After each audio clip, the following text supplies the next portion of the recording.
Yeah, definitely. Um, yeah, and I mean, there's definitely two different ways to think about that because, there's obviously what I would say just the neighborhood moral side of it, which is we know if you in the neighborhood or you on the streets, yes, there are certain things you can say to somebody that will cause physical harm to you, or you got to at least be ready for that. You know what I mean? And we know that's just an inevitable consequence of, that life or whatever, or just being in that area. You know what I mean?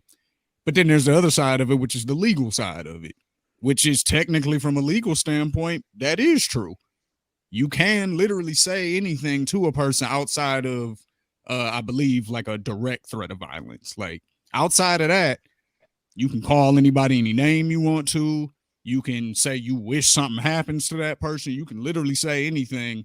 And from a legal sense, they're not supposed to be able to physically retaliate. So that's where it gets sticky because when you're dealing with people who come from the areas we come from, but now they're in mainstream society, it's like sometimes those wires get crossed too. You know what I mean? But No, it's just about being willing to deal with the consequences of your actions on both sides.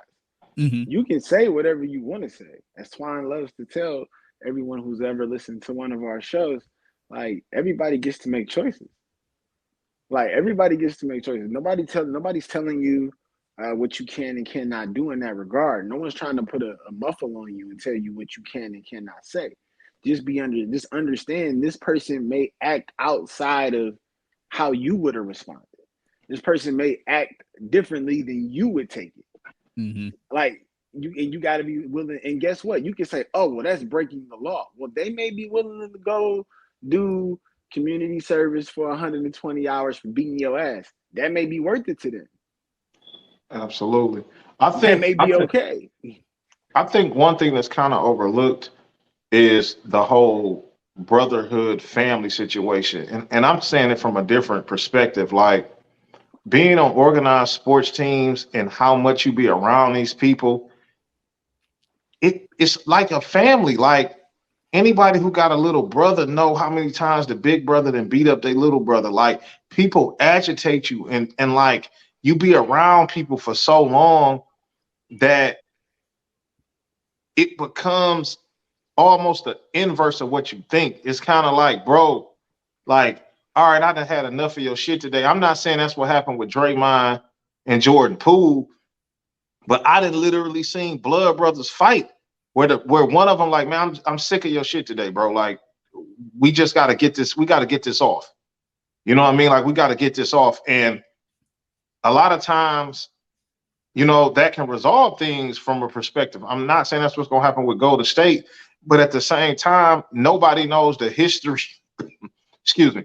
Nobody knows the history between Jordan Poole and Draymond Green. Nobody knows if this has been a ongoing little agitative thing since Jordan Poole's been on the team. Nobody know. I've heard just from the clip that Draymond had a lot of personal things going on to where, if we want to touch on another topic of, maybe it should be so much pressure on athletes to go to work when they're dealing with mental issues.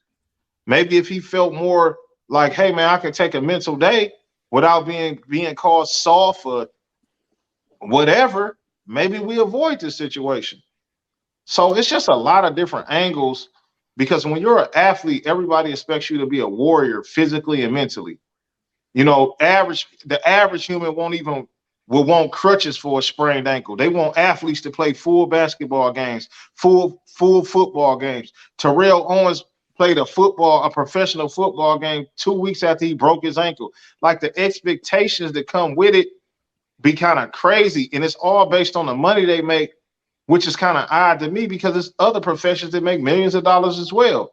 I don't see nobody telling Will Smith to continue filming his film if he break his ribs. Like, it's just a weird expectation because sports gives people personal entertainment. And unfortunately, when you give people personal entertainment, they kind of feel like they own you and feel like they have a say, and you're almost inhumane to a sense, like you're not even human.